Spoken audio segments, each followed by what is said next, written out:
Assalamu alaikum, mustaqil radыңыздар. İşler ilgeri olsun. Soğukta üşüp kalmadыңыздарбы? Allah öz жардам берген болсын inşallah. Allah razı olsun barыңыздардан.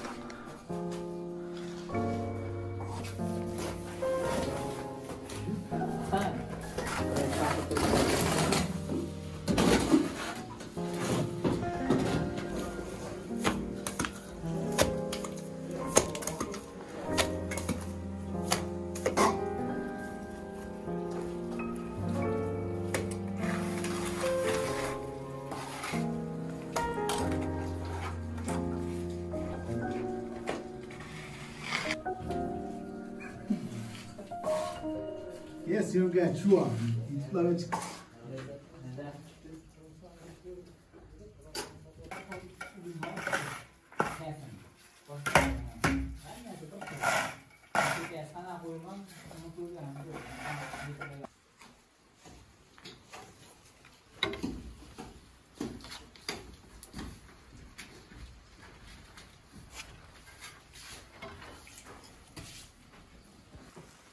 Assalamu alaikum, урматтуу мекендештер, кадырлуу кыргыз элим, арбаңыздар, амансыздарбы, тынчсыздарбы? Урматтуу мекендештер, урматтуу бир туугандар, айлана, абарайы, бат эле момундай айтканда өзгөрүп кетти, көрүп турасыздар. Кудай сактап турсун, эми каарга айланбай турсун, эл дагы толук жыйын, эгин тегиндерин жыйнап бүтүшө элек, билесиздер. Канчалаган жерлерде шалыларын, бүрүчтөрүн, анча-мынча биздин талааларда деле жүгөрүлөрүн жыйнап бүтөлектер бар. Алла Таала өзү дыйкандарга жардам берген болсун. Урматтуу мекендештер, урматтуу бир туугандар, Кудайга чексиз шүгүрлөр болсун. Мындайлы кылып коеюнчу, жамгырга деле турайлы бираз. Биз Жалал Абадка келип калдык. Түндөп Жалал Абадка жетип келдик. Кудайга шүгүрлөр болсун. Ак ниет аманат коомдук кайрымдуулук фондунун 11-12 үйлөрү Баткенге түшүп, мына ошол үйлөрдү тапшырып, аман эсен кайра кичи мекенибизге келип калдык иншалла. Шүгүрлөр болсун, Баткендеги үйүбүз өзгөчө ачылыш болду. Көрдүңүздөр, мен толук видеолорун бөлүшө элекмин, оператор агабыз бир аз убактысына карата толук монтаждап бүтө элек, сиздерге толук бөлүшөбүз жакын күндөрдө. Кыскасы өтө сонун болду. Биз күткөндөн дагы жогорку деңгээлде болду. Алп аалымдар барды, төкмө акындар барды. Ошол эле Баткен областынын губернаторлору, Баткен районунун акими, Аксай айыл өкмөтү, кыскасы бардыгынын катышуусунда өзгөчө бир ачылыш болду. Баткенге момундай айтканда өзгөчө бир маареке болду чындыгында. Өзгөчө керемет болду. Мына төкмө акын Асылбек Маратовдун комузун колго алып төгүп турганда кээ бир адамдын сөөгүнөн өтүп жүлүнгө жеткен сөздөр болду ошол жерде. Албетте ошол сөздөрдүн аркасында, устаздарыбыздын сабактарынын аркасында канчалаган инсандар өзүнө өрнөк алып, жашоосуна таасир алып, бир өзгөчө бир жашоого көз караштары мындай өзгөрөр деген үмүтүбүз чексиз. Чындыгында биз эмне үчүн андай жерлерге дин аалымдарын, алп аалымдарды алып барабыз? Урматтуу мекендештерим, аалымдар пайгамбарлардын мураскорлору дейт. Аалымдар пайгамбарларыбыздан калган ар бир момун мусулмандарга атап өткөн, момун мусулмандар үчүн эмне гана күнгө баргандыгын бизге бүгүнкү күнгө чейин күнү түнү уктабастан сабактарын берип келатат. Мына ошолордон сабак алсак болор эле. Иншалла көпчүлүгүбүз сабак алып атабыз, шүгүрлөр болсун. Мына устазыбыз раматылык Чубак ажы, раматылык Төкмакын Элмирбек Иманалиев кыргыз эли үчүн какшап кете берди. Түнү күнү уктабастан биз үчүн жанын бергенге чейин даяр болуп кете берди. Албетте биз алардын кеткенинен өзүбүзгө үлгү алышыбыз керек. Бул жашоо убактылуу экенине биз ишенишибиз керек. Бул жашоо, урматтуу мекендештер, жашап аткан жашообуз түбөлүк эмес экенин билишибиз керек. Ошолордун кеткенинен биз өзүбүзгө үлгү алышыбыз керек. Мисалы, урматтуу мекендештер, акыретибизге даярдык көрүшүбүз керек. Биз бир эле өзүбүздүн акыретибизге эмес, башкалардын дагы акыретине даярдык көргөнчө аларга айта турган парзыбызды айтып кетишибиз керек. Урматтуу мекендештер, урматтуу бир туугандар, биз азыр Жалал Абадтагы үйдө, мына азыр мен айланада өтө сонун жамгыр жаап атат. Эми сонун дейин десең, бирок бизде кыш келгендей болуп, жүдөгөндөй болуп турабыз. Мына айлана лай, суу, баткак, кыскасы ушундай.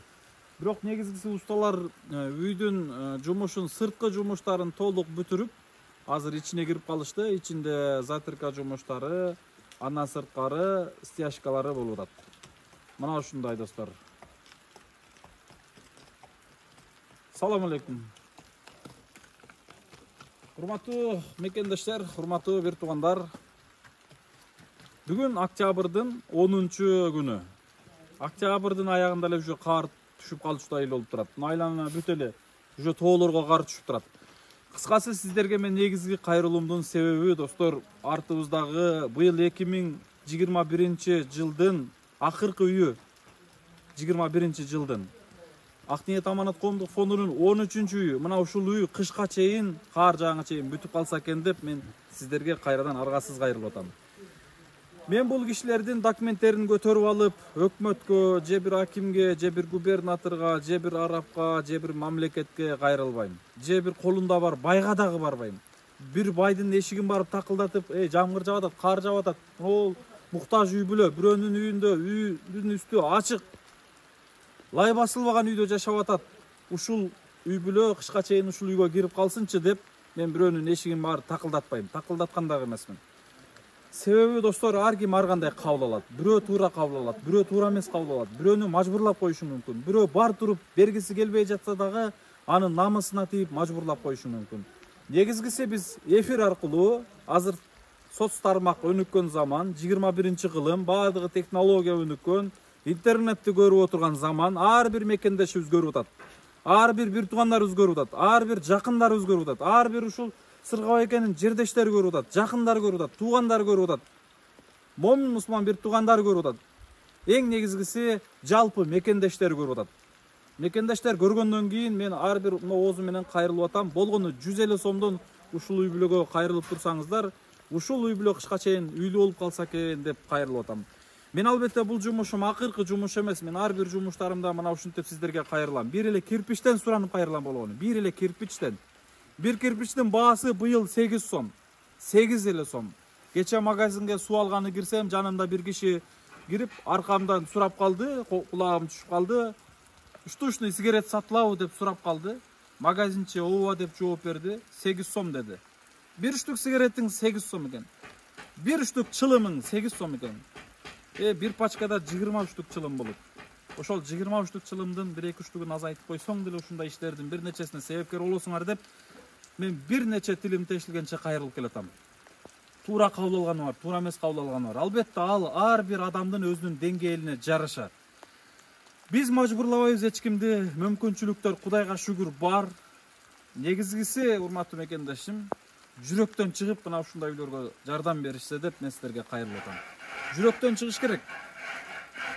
Мен кайра-кайрылам, кече Аксайда дагы айтып атам. Кече кичине туура эмес үй бүткөндөн кийин мындай түшүнүктөр болуп калды. Ал жакта элдин бизге болгон бир эки туура эмес маселеси болуп калды. Мен ошол жерде сөзүмдү айттым. Урматтуу бир туугандар, азыр адамдын чөнтөгүнөн акча эмес, оозунан жөн эле жел менен чыкчы эки ооз жакшы сөздү чыгарыш өтө кыйын. Анын үчүн эмне кылыш керек? Ошол муктаждын жашоосуна киришиң керек. Ошол муктаждын жашоосун болуп жашашың керек. Анын жүрөгүнө киришиң керек. Анын чыныгы муктаждыгын элге жеткирип бериш үчүн, урматтуу мекендешим, жүрөктөн сүйлөш керек. Канча убакыт болбосун жүрөк менен жүрөк сүйлөшүш керек. Мен сиздердин жүрөгүңүздөрдү ойготуш үчүн, жүрөгүңүздөргө ушул инсандардын муктаждыгын жеткириш үчүн ар кандай этаптарды колдонуп, ар кандай механизмдерди колдонуп көрдүм. Шүгүрлөр болсун, бир нече инсандардын жүрөктөрү ойгонуп, ачылбай аткан көөдөндөр ачылып, бир нече жумуштарга себепкер болушту иншалла. Аллах разы болсун баарыңыздар. Ар бириңиздердин кылганыңыздар өзүңүздөрдүн акыретиңиздер үчүн иншалла. Мен үчүн эмес, муктаж үчүн эмес, албетте муктаж үчүн болушу мүмкүн. Бирок ар бирибиз өзүбүздүн акыретибизге даярдык. Андыктан мүмкүнчүлүк барда ушул үй бүлөлөр үчүн, мекенибизде муктаждар үчүн жардам берейли. Кече дин аалымы, устазыбыз, биздин устатыбыз, акыл насаатчыбыз, кеңешибиз Садбакас Ажы Доолов айтты. Бул сөз кыргызда сөз чындыгында. Башталат баары майдадан, байкабайт аны майдадан деп. Азыр силер момундай майда-майда үйлөрдү салып, Кудайым буйруса келерки убакыттарда силер этаж бийик томдорду саласыңар, салгыла. Салышыңарга көзүм жетет деген ушундай акыл насаатын берип келди. 2 сутка бою жүрдүм, төкмө акындар менен, дин аалымдары менен өзгөчө жашоого таасир алып, өзүмө өрнөк алдым. Албетте андай инсандар менен кошо жүрүп, дуасын алып жүргөндү ар бир мекендешиме каалайт элем. Ар бир мекендешиме Алла Таалам насип эткен болсун. Момундай инсандар чындыгында СНГда саналуу гана аалымдар калды, жакшы билесиздер достор. Чындыгында аалымдарды барктап, сыйлап калыш керек. Канчалаган СНГ, Өзбекстан, Тажикстан, Казакстан жана башка мамлекеттер биздин аалымдарга, каарыларга баасын берип, сыймыктануу менен карап келатат, жакшы билесиздер. Мынанын сыңарындай, момундай аалымдардын сөздөрүн өзүбүзгө таасир ала жүрүшүбүз керек. Достор, жүрүңүздөр. Кыскасы сөзүм узарып кетти. Албетте мен 3 күн 4 күн бою жумуш боюнча бөлүшө албай калдым. Ушул үй бүтүп кетсин деп кайра сиздерге безилдеп атам. Бирок бул үй менен иш чектелбейт. Бул ишибиздин башталышы. Биз Ак Ниет Аманат Коомдук фонду 4 жылда 13 үй бүлөгө үй салып, жалпысынан 20 үй бүлөнү үйлүү кылган болсок, 41 инсанды Индияга апарып келген болсок, болду биз ишибизди бүтүрдүк, аяна чыктык же жарымына жеттик эмес. Биз ишибиздин эми башталышын баштадык. Лестницанын биринчи тепкичине эми чыктык. Биз жасаачу иштер али алдыда. Биз ашчу кырлар али алдыда иншалла. Андыктан, урматтуу достор, мен сиздерге дагы далай жолу кайрылам. Далай жолу мен мекендештериме ушундай эфир аркылуу кайрылам. Албетте дагы мен мүмкүнчүлүк болушунча чыныгы жүрөгүнөн ойгонгон инсандарды бир группа кылып түзгөнү да аракет кылам. Кыскасы мен бирөөнүн эшигин барып такылдатып жардам сурагандан алыс болгону, момунтип эле кайрылып турган болсом, мүмкүнчүлүгүнө жараша элибиз чыгып жардамын берер иншалла. Жүрөбүз, биз азыр үйдү жумушту көргөзөлү. Кече шагыл төгүлдү. Шагылдын акчасын бере электим. Шүгүрлөр болсун, ушундай жакшы инсандар бар. Эмне керек болгон болсо, алуу деп чалып койгон болсоң, ушундай алып келип берген жакындарың бар. Бир портер кум келди. Бул шаардан келди, 2000 сомго келди. Бул айылда портер менен ташыбайт экен, КамАЗдар менен ташыйт экен. Бир портер кум келди, кум жетпей калып. Шагыл келди стяжкасына, шагыл жетпей калып. Бунун дагы, кумдун дагы акчасын бере электим. Эми көрөбүз. Мына шагылдарды үйдөн чыккан шагыл эле, үйдүн ээсине 5 күндөн бери суранып атам. Араба менен бир арабадан ташып турсаңыз деле, үйдө тазалап коет элеңиз депчи.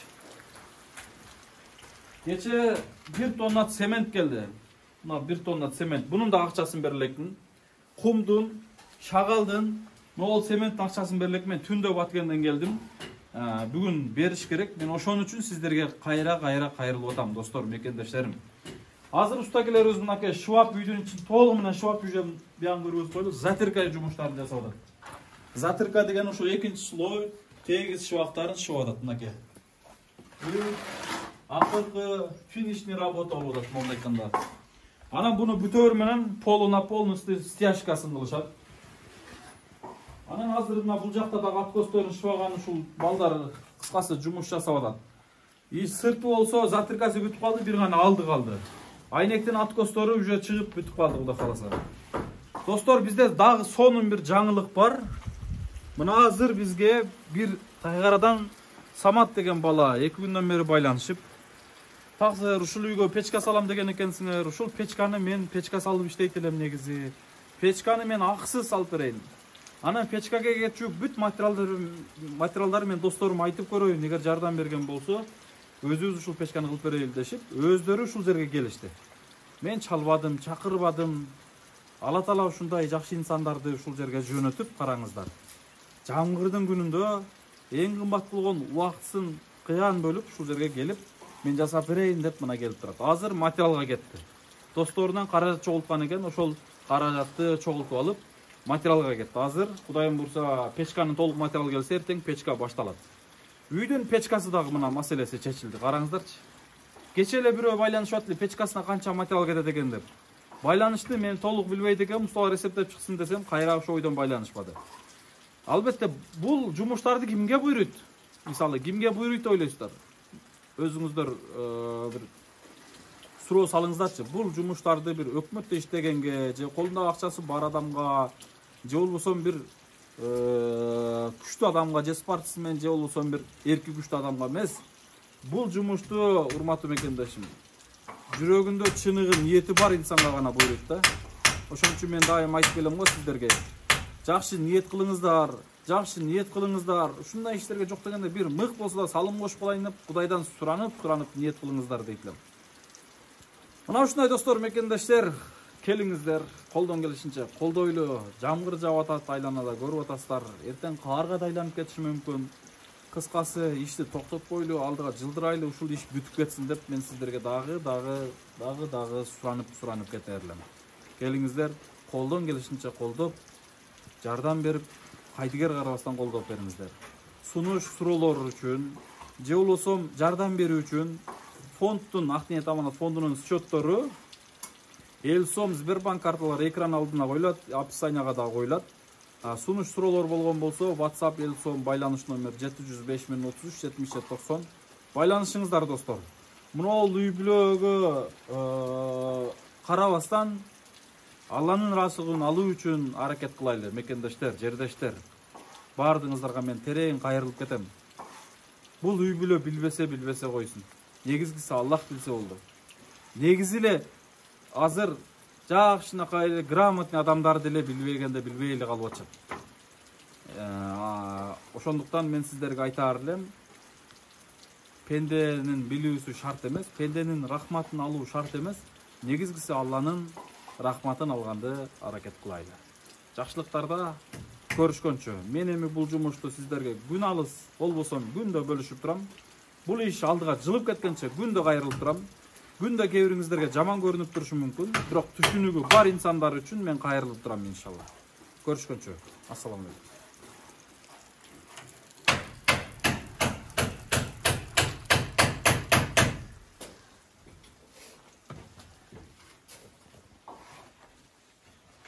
Бул жагы душ, кадимкидей мынакей канализациялары коюлуп, септиктер коюлуп, душ бар. Бул жагы спальный, кадимкидей мынакей көрүп атасыздар. 3/4 спальный бөлмөсү. Бул жагы кухня бөлмөсү, печкасы ушул жакта болот. Бул жагы болсо зал бөлмөсү, 5,5 3,5 мынакей. Усталарга Кудайым күч кубат берсин. Суукка карабастан караңыздар, ушундай кызматты кылып атышат. Албетте Алла Таала жардамын берет. Дагы да берген болсун иншалла. Мына ушундай достор. Урматтуу мекендештер, тамчыдан көл куралат дейт. Көл толкуса сел болот дейт. Мынол тамчылап агып турган суу достор деңизге айланат. Андыктан ушу тамчылап аккан суудай болуп, ар бирибиз тамчылап жумуштарды көп жасайлы дейт элем. Караңыздар. Көптү көрсөгөл болот. Момундай жумуштар көпчүлүккө аз эле убакыт, аз эле каражаттан, аз эле бир убакыттан тийиши мүмкүн, эмгектен тийиши мүмкүн. Эгерде 1-2 адамга болсо, анда көп убакыт, мээнет талап кылат. А эгерде көпчүлүк болгон болсо, жеп жеңил болот. Андыктан көптөшөйлү достор, мекендаштар. Караңыздарчы, айлана бүт жамгыр. Күн сууктап кетти чындыгында. Жалпы жардам бергендерден Аллах разы болсун. Бергениңиздерге Кудайым эселеп сооп кайтарган болсун. Тапканыңыздарга берекесин берсин Кудайым. Аман болуңуздар, тынч болуңуздар. Рахмат достор. Көрүшкөнчө.